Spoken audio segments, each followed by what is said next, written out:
So this is going to be my review of the Haunted Mansion comic from Marvel. This was written by Joshua Williamson, who has mostly been known for doing a lot of indie stuff. I think, actually, this might be his first thing to do stuff with Marvel, because all of his stuff I know him from is, like, from Image and the Shadowline title, like Nailbiter and whatnot. So a lot of his work is horror, but this is, it does have some creepy elements to it, but it feels more like a PG animated film, really. This is a very all-ages kind of comic. I enjoyed this. I really did. It's a nice little 5-issue I almost said crossover. It's a 5-issue comic that it feels like, if they ever wanted to do another Haunted Mansion movie, just use the script just use this comic as the script. Just use this comic as the script for a remake of the film. But yeah, this was really enjoyable, and let's talk a bit about this comic, shall we? So the story is about a young boy named Danny who, after his grandfather, who was like a big adventurer and is like idol, his grandfather passes away, and they both were really interested in the mansion. And they do confirm that yes, the Haunted Mansion, at least the one from the California, California, in Disneyland, is in New Orleans. Yeah, I know it's said to be in New Orleans Square, but no, they state in the comic where the Haunted Mansion is in like its own little continuity is in New Orleans, which makes sense. Yeah.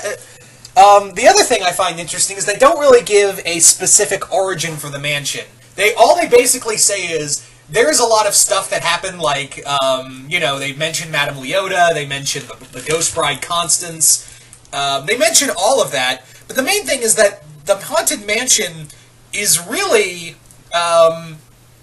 is really just a retirement home for ghosts. And I'll get more into how they play that up in here in a moment, but yeah. Getting back to the story is that after his grandfather dies, Danny is contacted by Madame Leota begging for his help, and in return, if he helps, then he'll be reunited with his grandfather in the afterlife.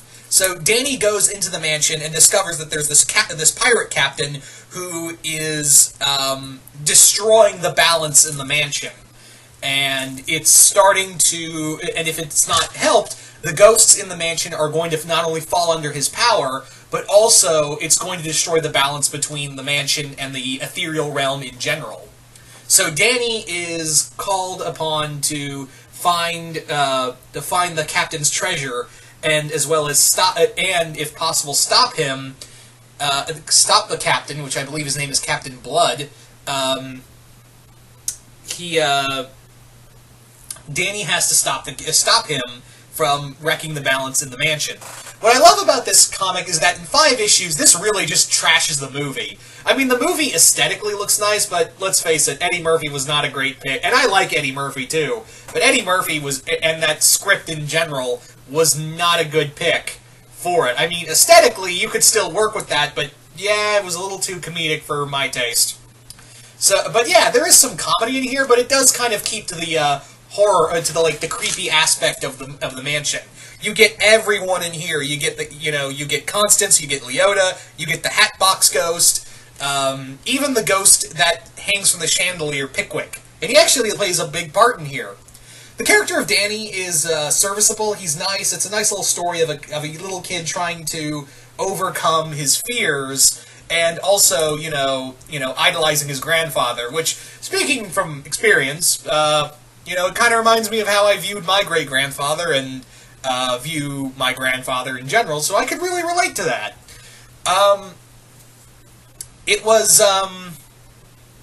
Where was I going?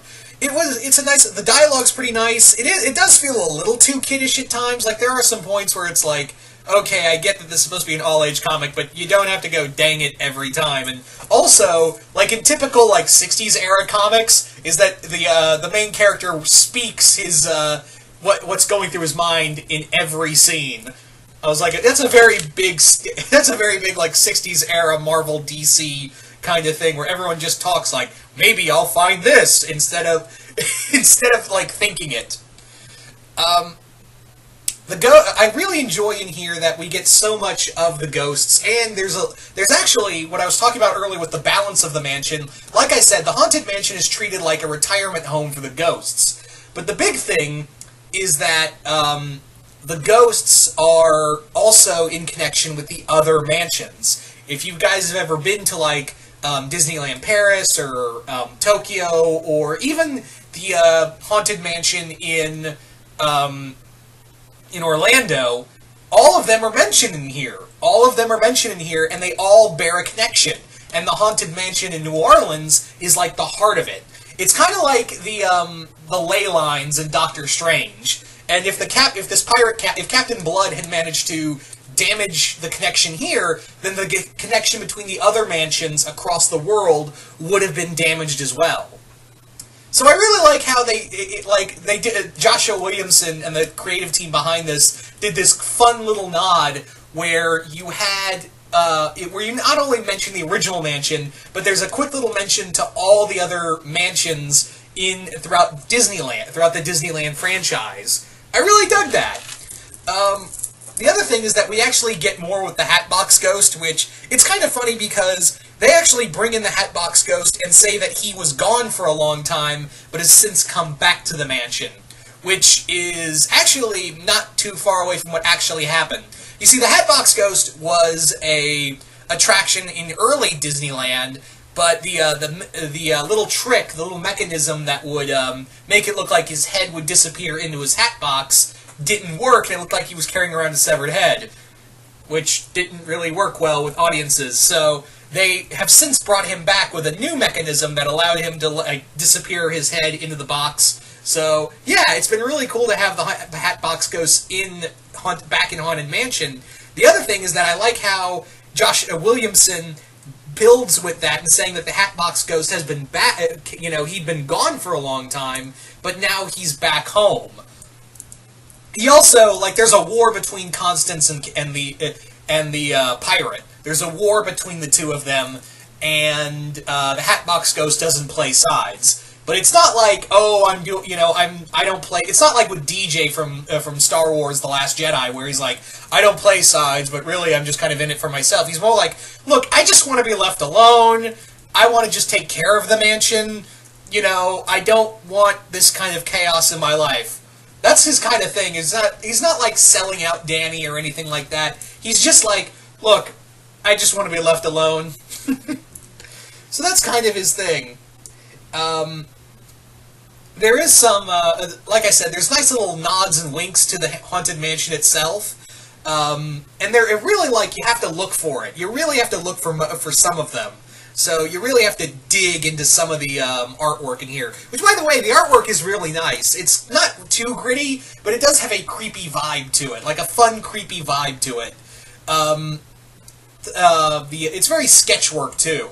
Also, if you get the hardcover edition, it actually gives you a bonus of showing the early concept art for what the Haunted Mansion was supposed to be. For those who are unaware, the Haunted Mansion was originally supposed to be instead of going on a ride, it was like you walk in and you have someone giving you a tour of it while all the creepy stuff's going along. They also, in the comic, reference the Headless Horseman a few times. Sadly, he does not appear, which I was kind of hoping for. I was really hoping to see the Headless Horseman, but we just get mentions of him. Which, again, for those who are unaware, the Headless Horseman was actually supposed to be a part of the ride. And yes, I am talking about the Headless Horseman from the Disney short.